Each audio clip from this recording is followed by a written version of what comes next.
rank namba 5. Haya ni mabadiliko makubwa sana, lakini pia hamwangalii mifano ya timu zingine na katiba zao ambazo zimesajiliwa na mpaka leo hakuna chochote ambacho wamefanya na wanaendeshana kisultani tu. Hamwaulizi.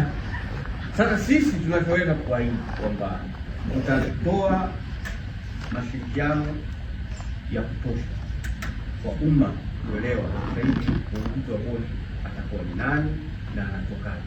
Wala usizungumzie habari ya jina langu. Mimi ni binadamu, naweza nikafa leo, anaweza akaja mtu mwingine, akaja mtu mwingine na mtu mwingine. Wala kuna ugomvi. Kwanza kwenye kikao sisi tunapokaa huwa wala kuangalia nani anatoka wapi. Na hakuna mwenye mamlaka. Kwa sababu pale hatufanyi Wesley. Maana ingekuwa kama tunaenda kwenye mieleka kweli ningesema mtu kama Magoli mimi nakabiliana naye. Lakini pale tunazungumzia hoja. Zinakuja hoja ambazo zimeandaliwa kutoka kwa management na nyingine ambazo zimetoka kwenye kamati zetu mbalimbali.